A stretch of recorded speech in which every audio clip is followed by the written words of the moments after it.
So, folks, welcome to Metal Wani and Metal Nation Radio. With us today, we have the legendary Geoff Tate of Operation Mindcrime. How are you doing, sir? I'm doing well, doing very well. Now, just few weeks left from the release of the first part of the trilogy. How excited are you, keeping in mind that you're back to business, doing concept albums? Well, it's definitely a musical medium that I love, and Right. I find very challenging and exciting to participate in. Hmm. And yeah, it's been kind of a whirlwind experience working on this record. I started it last October, Hmm. and it's just been nonstop. I'm writing and recording 3 albums in the space of time that someone would probably make 1 album. So it's quite a lot of work and a lot of organization, Right. required to keep it all rolling and progressing. But I've been really enjoying it. I've been working very hard on this, and everybody involved actually has been working very hard to make the album deadlines and that kind of thing. That's amazing. I didn't know you guys have already started working on the second and the third part. Yeah, the second one's actually very near completion right now. It's in mix stage. We're Wow. getting ready to mix the album, and the third one is mostly recorded. We just are finishing up the last bits of recording for that one, and so we'll be mixing that one in October, I believe. Wow. So let's say around 36 to 40 tracks from 3 parts have been written over the period of last 10 to 11 months. Yes. Hmm. Wow, that's immense. I mean, for you being like the main guy writing, you're known for concept. I mean, the Operation Mindcrime is one of the best albums to come out in the history, of heavy metal. So for you to write down these trilogies, I mean, what was the intention basically to actually divide them into 3 parts? I've always been, I've always wanted to make a trilogy. It seems like an exciting way to make a concept record, Hmm.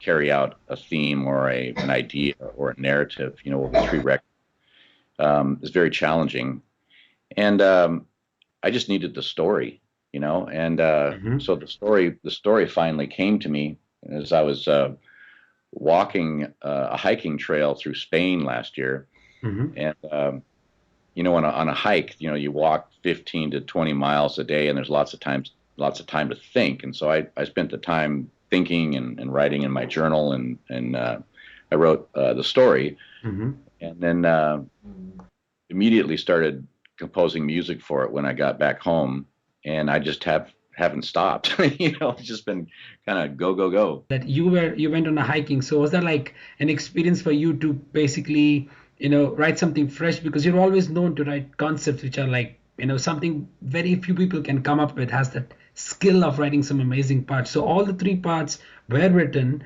in your mind when you were when you were hiking. Yeah, yeah. It's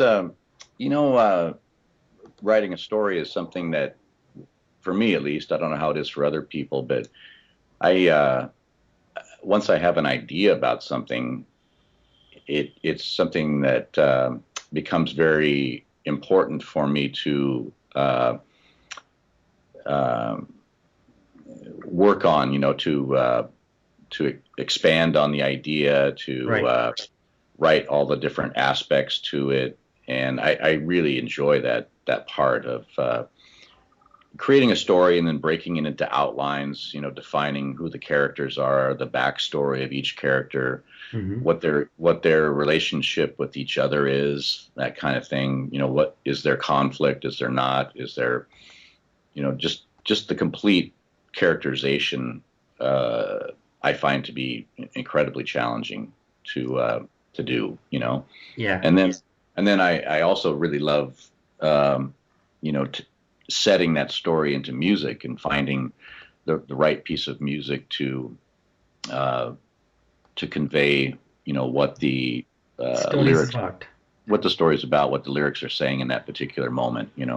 Right, absolutely. Now, this is not a band. I mean, it's a collaborative project with you, the mastermind. You have the key to lock and unlock this project. So, how creative has it been? I mean, especially this decision to avoid having permanent members.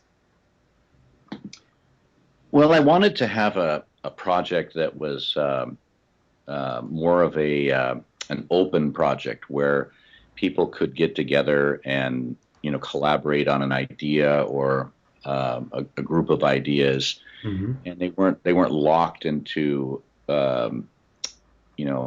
being in a band situation where they were They had to commit.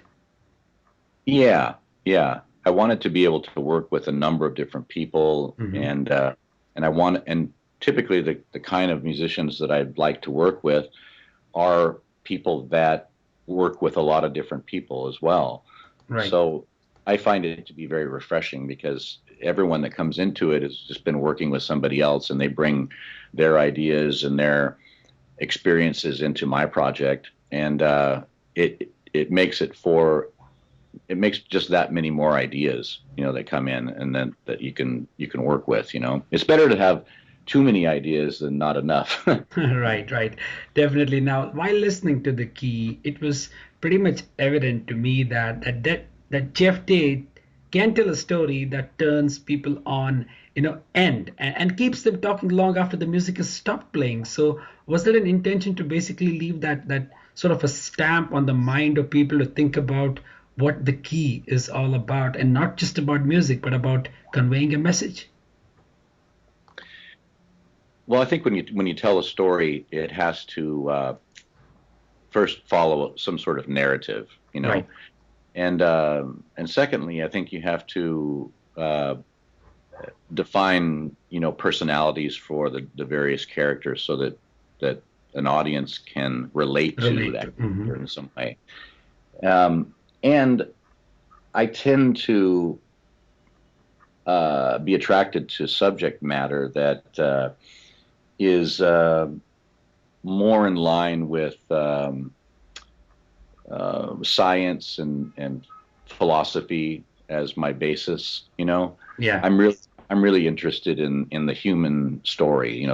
The development of human beings and how we got to where we are, Right. and the speculation of where we're going.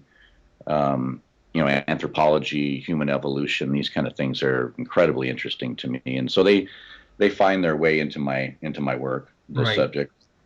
And I think that's probably something that a lot of people think about, in some respect. So maybe that's what they latch on to is, certain keywords, catchphrases, concepts within the concept, that kind of Right. thing is interesting to some people. Right, because this album has those key elements in the form of how the melody and the phrases are really, some sort of an identifiable with your career. I mean, look, when I look at your historic career of, more than 2 decades, more than 3 decades, it reminds me of a Jeff Tate who's basically, evolved as a musician, but yet keeps fresh, keeps it exciting. And then comes this trilogy where you basically covered your entire historic career in probably in the 3 parts. Yeah, I think, well, as a writer, you have certain elements to your writing that are you, Hmm. and by that I mean uh, your melody choice, the way you phrase a musical part, like a vocal phrasing or melody phrasing or that kind of thing is kind of signature to you, as a Right, writer. right. Um, and I think that's very evident on this record. There are elements of a particular song that may sound reminiscent of Yeah. what I've done in the past here and there, Hmm. and that's just kind of inherent in the fact that, well, I wrote that, so it's going to sound like me, to a certain extent. But I do try to experiment a lot with my music. I try not to fall into that trap of kind of rehashing things. Right. If I'm going to if I recognize that something is similar to what I've done in the past, I try to change that up so that it's not a repeat of it, but it's an extension of where Right. I've been. Absolutely. Now, lyrics is your department. You're a master of it. So while reading them, observing how these songs and the vibe is connected, it's really great to see that even after writing so many albums, you just love to break the rules, which I highly admire, because you being a musician who evolved over the period of decades, it's still fresh. I mean, it's still there in Geoff Tate's mind as to how to convey a message in a way it doesn't sound or it doesn't feel like it's been already told in the past. Well, yeah, I don't really know how to answer that. uh, yeah, so well, I don't know. I just write to I try to write something I like, Hmm. something that's appealing to me, something that affects me emotionally. You Right. know, Right. that's really kind of my path I take. How does the musical piece affect me emotionally, and then what is that emotion? Right. Try to identify that emotion, and then see how I can place it within the story that I'm working. Absolutely. And it's not just your vocals, it's the flute that come in the track, like the fall, which concludes the journey. I mean, what was like the thought process while adding flutes? Because I'm not well versed with you playing flutes with the Reich, with Cohen's Reich, but the fall actually, was awestruck, and I was like, completely. I still listen to it on. I mean, at least I spin this tune like at least 10 to 15 times a day, because it's something I relate to a lot, and then that's where your creativity lies.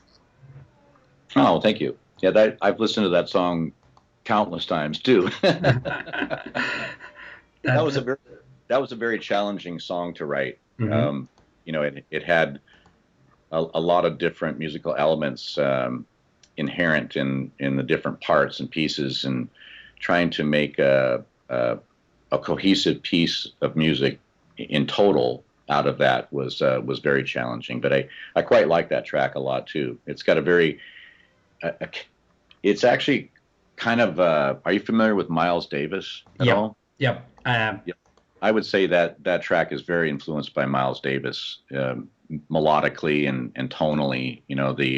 The use of the half step minor hmm chord, hmm and building a melody over that is very very much like what he would have done. All right. Absolutely. Even the ending has someone putting that more like there's a grave there and somebody's putting a mud on top of it. I don't know. I'm just trying to visualize it. Does it indicate that it's like the second part is connected to the fall? When I say second part, I mean the part two of the trilogy. Yeah, part two takes off where the fall ended.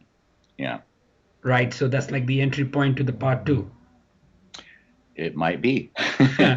So where is it planned to release? I mean, obviously, when it comes to concept albums, and it's divided into trilogies, it's the release dates are almost very close. May not be more than a year, but at least still within the frame of time. So when have you decided to actually release the second part and let's say the third part?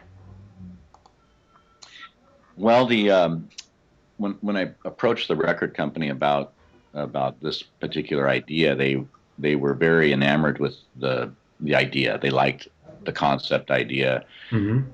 and they really liked the trilogy concept, and they wanted to release the records 9 to 12 months apart. Hmm. That worked for them in their setup. So yeah, they're so far Frontiers has been really easy to work with, and they're very excited about the project, which is wonderful. Because I've been in many record company situations in my Right. life, and Right. uh, and had some really good record companies that operated, as they say, on all cylinders. Everything was very orderly, and other companies have fallen apart and gone out of business right when we released records. Like for Right. instance, Roadrunner Hmm. uh, fell apart right as we released the Dedicated to Chaos album. Chaos. Hmm. Uh, Here in the Now Frontier was released on EMI, and that fell apart 2 weeks after we released that record. Sanctuary Music went out of business in between records. So yeah, there's been a number of kind of disappointing, you know, liaisons with record companies in my past, but this one, I'm very excited about it. The working relationship seems to be on a good Working. That's amazing. Are there any plans of taking this album live? Yeah, actually, we're going to be beginning a tour in Europe at the end of this November, Wow. and bringing this album out live, and of course, songs from my past as well. Right. That's amazing. Any US tour coming up later, probably in 2016, because you have like, your history in States, right? And all the, the political coverage which you have done with the Queensryche albums as well have always been appreciated and cherished. So, US fans would be in for a treat if you guys would tour States somewhere maybe early 2016. Yeah, I believe that starts, the US or the North American tour starts end of January. Wow, that's really cool. Jeff, before we conclude, how about you define the key in just one sentence? Well, I don't think I can put it into one sentence. Hmm. I can give you a little background on the story if you'd like. Yeah, let's go ahead. Well, first off, it's a narrative and a 3-part story. Hmm. And the first album, The Key, introduces the 4 main characters of the story. And Right. each character has a voice. My voice is one character. Kelly Gray sings the part of one character. Mark Daly is a voice of one of the characters, and Scott Motton is another voice of one of the characters. Hmm. So the album introduces the 4 characters. Are you a parent? Do you have children? No, I'm single. Oh, okay. Well, maybe my analogy that I'm going to tell you might work with you. I don't know, but Okay. as a parent, we start very early in our child's development, defining what reality is. Right. We say this is a desk, this is a computer, this is a cat, this is a dog, a tree, the moon, all these different things we define for them. And this process continues throughout our life. And so you could say that reality is something that is learned. It's a programming, an act of programming. Well, in my story, these 4 characters develop a technology that allows the user to interface with a different reality, one that they didn't grow up with, one that they didn't devise themselves. Right. And so the technology has the potential to really change a lot of things about human development, where we're going, this kind of thing. It has the potential to open a lot of doors. And so because of this, there's a conflict arises between the 4 people. Some want to develop the technology into a product and sell it because they think it's going to be worth billions of dollars. Right. Others in the group think the discovery of this technology is so important that it needs to be given to the world because it's going to change everything. And so the first album, The Key, introduces us to the 4 characters, and then also introduces us briefly to the concept of the key, and also introduces us to the conflict that arises between the 4 characters. Wow. This is where I feel like someone like a genius, only like Geoff Tate can do this. I mean, I gotta be honest with you. I mean, I've followed you over the period of a decade, and even though, I mean, you started writing music when I wasn't even born, but I'm damn sure that whatever I've heard from your career has always been inspiration to me. So thank you very much for sparing some time, Geoff. It's always an honor. Oh, my pleasure, And please say hello to all the fans in India. And I really want to go to India. I have several friends that have traveled there, and they've told me amazing stories about places that they've traveled there, and it's definitely on my high priority list to travel through India. I really hope that happens very soon. At least the fans would get to see a legend singing the classic Queensryche song, and also the new album, because this album is meant to be played live. Oh yeah, I'm looking forward to that part.